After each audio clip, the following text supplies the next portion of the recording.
Hello, hello les zouzous, coucou, comment vous allez? J'espère que vous êtes en forme. Je commence toujours mes vidéos par la même chose, c'est pas possible. Je radote, il va falloir que je me trouve une nouvelle intro, hein, parce que c'est pas possible là, vraiment. Donc écoutez, aujourd'hui, je vais vous refaire une vidéo sur les ingrédients, slash type de produits à ne jamais mélanger ensemble, sinon kaboom, crack, horreur et damnation. Ça fait longtemps que je vous ai pas fait ça, et je me suis dit, parce que je vous avais fait déjà une vidéo, si j'y pense d'ailleurs je vais vous la remettre dans la description là, juste en bas. Mais c'est ce type de vidéos en fait que je trouve qui sont très utiles, voire même nécessaires.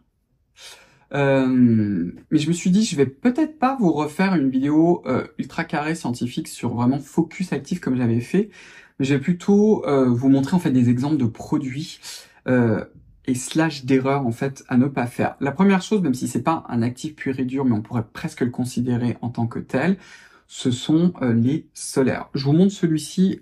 Je suis en train de le tester, donc on se calme, hein, s'il vous plaît. D'ailleurs, si vous l'avez déjà testé, je vous invite à l'écrire. J'ai découvert ça ce week-end. Je vais trouver du temps pour vous filmer cette vidéo. Ne me demandez pas quand, je ne sais pas. Mais parce que cette semaine, je ne sais pas si j'aurai le temps. Peut-être cette semaine, on verra. J'ai envie de vous faire une vidéo slash vlogging où nous allons ensemble, je vais vous emmener ensemble dans une parapharmacie. En train de vous filmer en fait les produits, en train de vous dire ça j'achète pas, ça c'est bien, ça c'est pas bien. Bref, comme je vous ai déjà fait en fait comment ça s'appelle sur Instagram, donc rejoignez-moi sur Instagram. Donc le solaire que je suis en train de tester en ce moment, c'est celui-ci. C'est pas celui que je porte aujourd'hui parce qu'aujourd'hui c'est pour YouTube. J'ai 20 kilos de maquillage sur le visage, voire même 30. Non, j'exagère, c'est pas vrai. Avec ce que je vous l'ai dit, je filme avec mon iPhone. Depuis le début, je filme avec mon iPhone. Vous voyez que la qualité est pas trop mal, hein. Le problème en fait que j'avais avant, c'est que souvent il fallait que je retravaille beaucoup l'image pour avoir ma peau qui ressemble à la réalité avec une tonne de maquillage. Et avec le nouveau, j'ai plus besoin de faire. Plus besoin de le faire, je suis trop content. Le truc me filme tel que je suis en réalité. Merci beaucoup Apple. Enfin, vu le prix, les mecs, il était temps qu'ils le fassent. Mais enfin bref. Donc non, j'ai plus besoin de me mettre 20 kilos de maquillage et je suis ravi du coup.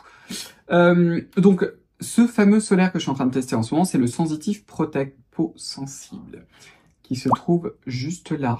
S'il y a bien un type de produit qu'il ne faut jamais mélanger, quand je dis jamais mélanger, je veux dire quoi? Je veux dire, on en met dans la main, on met autre chose avec et on mélange. On ne mélange jamais deux solaires ensemble. On ne mélange jamais un solaire avec je ne sais pas quoi. Avec des pigments, par exemple, avec de la poudre, avec un fond de teint, avec ce que vous voulez. Non. Non. Non, non, non, non, non. Non, vraiment, vous ne mélangez jamais un solaire. Le solaire, je vous l'ai déjà dit, c'est le meilleur anti-âge que vous puissiez offrir à votre peau, quel que soit votre âge. Parce que parfois aussi, et ça me fait toujours mal au cœur quand certaines et certains d'entre vous, vous me dites ça. Vous dites non, mais moi, je commence vraiment le skincare à 60 ans, 70 ans ou 80, mais c'est trop tard. Non mais non, ce n'est jamais trop tard et je pense que c'est vraiment important qu'on arrête de voir l'âge comme une forme un petit peu de fatalité. Là, c'est pas du tout le sujet de la vidéo. Ça fait longtemps que je voulais pas reposter, mais je vais vous laisser le lien Instagram de cette femme-là. J'ai beaucoup d'admiration pour elle. Elle s'appelle Colleen et c'est une américaine en fait qui, alors je sais pas ce qu'elle faisait avant dans sa vie d'ailleurs. Je sais pas, mais elle a commencé en fait à faire du mannequinat à partir de 65 ans ou 69 ans et maintenant c'est une dame qui a un peu plus de 70 ans et que je trouve absolument merveilleuse. Donc je vais vous laisser le lien. Et pourquoi est-ce que je trouve ça important? Parce que il faut arrêter, on est dans des sociétés qui sont extrêmement toxiques au niveau de l'âge. Ça, je pense que c'est quand même une différence aussi avec beaucoup de sociétés asiatiques où il y a beaucoup plus de respect en fait pour les personnes âgées. Justement, l'avantage de quand on arrive à un certain âge, c'est qu'on a quand même beaucoup plus de sagesse, on a aussi toute une expérience de la vie. Il faut pas voir ça comme quelque chose de on est en fin de vie, au revoir. Non, non, bien sûr que non. Et je trouve ça assez horrible, cette espèce de jeunisme toxique. Et vraiment tout le propos de ma chaîne, même au niveau de l'anti-âge, c'est pour qu'on se sente mieux dans sa peau, c'est pour accompagner le vieillissement, mais pour mieux vieillir. Et en aucun cas, c'est pour stigmatiser en fait l'âge. Et je trouve d'ailleurs que la notion de beauté, c'est quelque chose qui est lié à un type de physique, à un style de physionomie qui n'est pas forcément corrélé d'ailleurs avec l'âge, hein, mais également à vous-même, à votre personnalité. Et moi, j'ai plein d'exemples dans ma vie de personnes qui ont une personnalité mais qui est tellement belle et qui irradie littéralement physiquement, mais ne vous dites jamais dans votre vie que parce que vous avez atteint un certain âge, que parce que vous êtes à la retraite, que je sais pas, parce que vos enfants partent de chez vous, etc., que vous ne valez plus rien, etc. Non, vraiment, moi je trouve ça extrêmement toxique et extrêmement triste, et je sais que la majorité d'entre vous qui m'ont regardé, vous êtes des femmes, et la société est d'une toxicité atroce envers les femmes. On a l'impression qu'il y a une date de péremption.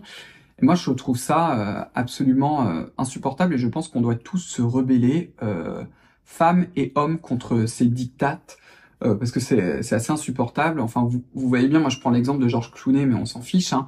Alors, un homme de 40 ans ou de 50 ans avec certains signes de l'âge, lui, il est toujours beau et sexy. Par contre, une femme de 40 ou 50 ans avec des signes de l'âge, elle ne l'est plus. Moi, je trouve ça atroce. Il est vraiment temps que ça s'arrête. Bon, longue digression.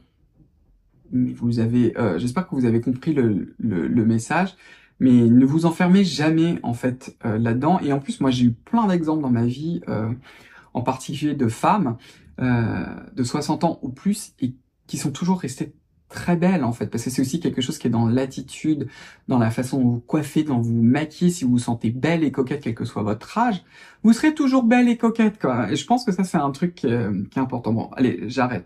Je sais même plus de quoi je parlais dans cette vidéo. On parlait des ingrédients jamais mélangés. Ouais. Donc, première chose, c'est le solaire. Et il est jamais trop tard pour mettre un solaire, donc protégez-vous. Et ne le mélangez jamais à quelque chose. Pourquoi? Parce que le principe d'un solaire, en fait, c'est qu'il contient des filtres solaires qui sont soit dissous, soit dispersés. Et donc, du coup, ça va former un genre de bouclier. Et il faut que cette distribution de filtres solaires soit parfaitement uniforme. Si vous le mélangez, vous allez pouvoir casser cette distribution. Et donc, du coup, vous allez créer des trous. C'est pour ça. Si jamais, parce que ça aussi, j'ai la question, vous trouvez que le solaire X ou Y que vous utilisez quand vous le mélangez, par exemple, un fond de teint, ce que vous voulez, que ça fait un joli teint, par exemple, ce que vous pouvez faire, c'est mettre votre solaire en quantité correcte, c'est-à-dire 10 kg.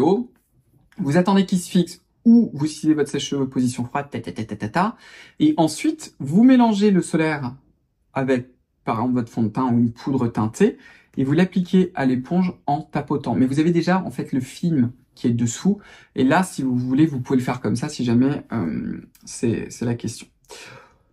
Autre chose qu'il ne faut pas faire ou ne pas mélanger, c'est par exemple mélanger, je vais vous donner un exemple, 10% de niacinamide. Alors il y en a deux. Non, c'est pas vrai. Il y en a trois que j'adore.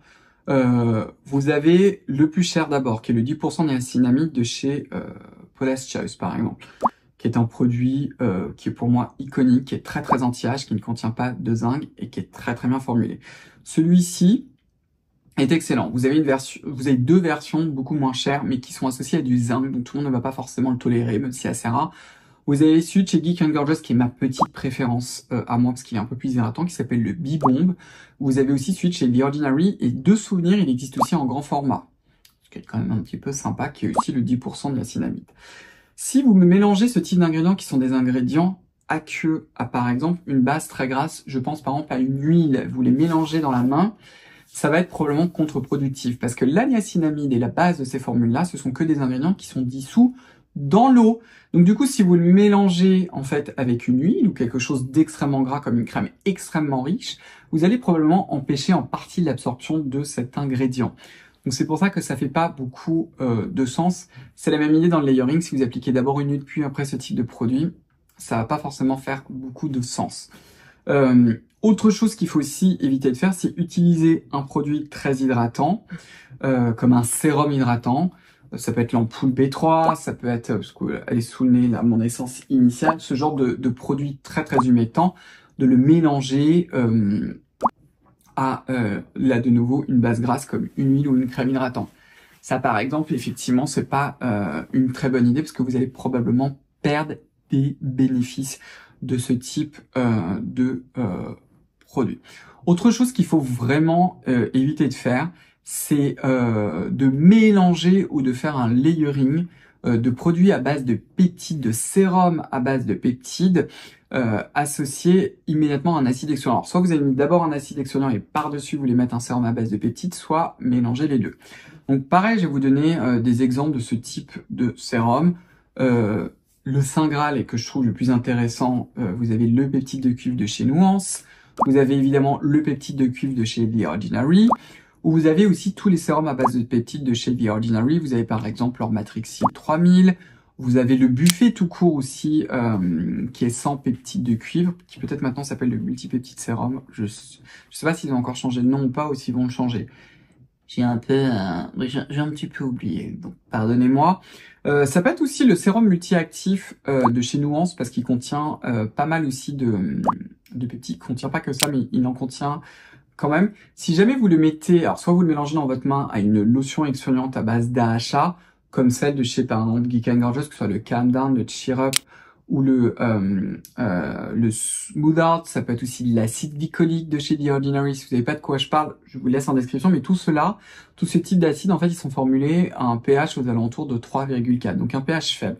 Il y a probablement certains peptides, ce serait la même chose avec le GF, je vous montre celui de chez Garancia, ou ça peut être aussi ceux de chez Bioeffect. Il y a quand même des chances pour que on cause des soucis au niveau de ces peptides. Est-ce que j'en suis sûr à 100%? Est-ce que ça va être valable avec tous les peptides? Non. Mais du coup, quand vous dépensez de l'argent avec ce type de sérum-là, c'est quand même mieux d'éviter de le faire. Donc du coup, si vous utilisez un acide exfoliant sous forme de lotion, comme ceux que je viens de vous lister, vous les mettez d'abord sur votre peau et entre, vous mettez un produit hydratant, par exemple, ce que j'en ai parlé dans une autre vidéo, l'essence à la Snarl de chez Cosrx, ça peut être n'importe quoi d'autre, on s'en fiche. Et ensuite, vous allez mettre les peptides de cuivre. Comme ça, vous avez une couche qui a fait remonter le pH et comme on dit, vous ne prenez pas de risque. Ça me gratte. Autre produit qu'il faut éviter d'associer ensemble, c'est la vitamine C avec les peptides de cuivre. Probablement, ça c'est mon hypothèse personnelle, que le cuivre qui est associé aux peptides de cuivre, en fait, va super oxyder la vitamine C. Je me souviens d'une fois où je l'avais fait, et le soir, je suis retourné à la maison, je me suis regardé dans le miroir, je me suis dit, que s'est-il passé sur mon visage? J'avais des traces rouges un peu partout, c'était la vitamine C qui s'était super oxydée. Donc du coup, dans une routine, il vaut mieux utiliser votre vitamine C le matin et votre peptide de cuivre le soir, ou l'inverse, peu importe. Mais il faut éviter de les associer dans une même routine. Il y a probablement une interaction, en fait, entre les deux. Est-ce que j'en suis sûr à 100%? Non. Est-ce qu'il y a des papiers purs et durs et puristes qui l'ont montré? Non. C'est juste préférable d'éviter de les associer. Surtout qu'en général, les sérums à base de peptides de cuivre, c'est pas les moins chers du monde. Donc, juste, on les dissocie et puis voilà, quoi. C'est pour ça que je préfère que vous le fassiez comme ça. Quoi d'autre? Toujours au niveau, cette fois-ci, des dérivés de vitamine C. Regardez le dérivé de vitamine C que vous utilisez. Je pense en particulier à l'ascorbyl tétraisopalmitate. L'ascorbyl tétraisopalmitate est une forme de vitamine C qui est liposoluble. La vitamine C, le L-ascorbic acide, est soluble dans l'eau. Du coup, on utilise toujours la vitamine C en premier. Vous pourriez le mélanger à un acide exfoliant au bon pH comme ceux que je vous ai listés par exemple, où vous le mettez en premier et ensuite vous mettez votre acide exfoliant par-dessus. Ça, vous pouvez le faire. Par contre, vous n'allez pas me mettre votre vitamine C après une crème hydratante ou après des sérums hydratants. Vous pouvez le faire, mais probablement que vous allez foutre en l'air un peu le pH, parce qu'il y a souvent en fait ce qu'on appelle des tampons à l'intérieur, c'est-à-dire des molécules qui permettent de conserver le pH à un niveau particulier. Ne le faites surtout pas avec l'essence initiale, hein. Si vous le faites, c'est pas grave, votre peau va pas exploser, c'est juste que vous allez sans doute perdre le pouvoir antioxydant de la vitamine C. Mais la vitamine C sera peut-être plus tolérable si vous le faites. Mais je vous le dis parce que j'ai tout le temps la même question. Vraiment, pour l'essence initiale, je l'ai étudié, j'ai fait en sorte que ça fasse remonter le pH. C'est vraiment pour ça que j'insiste. Par contre, le dérivé de vitamine C, en particulier cette forme-là, ascorbyl tétraisopalmitate, il vaut mieux la mettre après tout ce type de sérum hydratant. Donc là, je vous montre le Liquid Hydration, c'était dans l'autre vidéo, le tonique de chez Haru Haru, la Snalmucine, enfin, quel que soit votre sérum hydratant, une fois que vous avez fini, soit vous pouvez l'utiliser pur, ça va peut-être faire beaucoup, soit vous pouvez le mélanger à votre crème hydratante, mais du coup, comme c'est soluble dans du gras, c'est le moment en fait où vous pouvez les associer.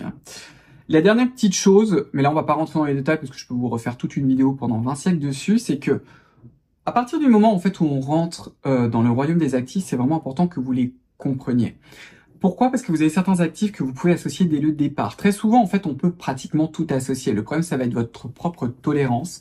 Et vous avez des phases. Pour certains actifs, il faut vraiment prendre du temps pour vraiment connaître votre peau, pour savoir si votre peau est capable de le tolérer, pour ensuite, justement, intégrer cet actif ou celui-ci, quoi. C'est un petit peu comme ça que ça fonctionne. Et ouais, écoutez, je crois qu'on a fait à peu près le tour pour cette vidéo. Donc j'espère que vous l'avez trouvé utile, que ça va aussi vous aider à construire vos propres routines de soins et à savoir que il faut éviter de faire ce genre de choses et que ça va un petit peu démystifier les choses. Voilà.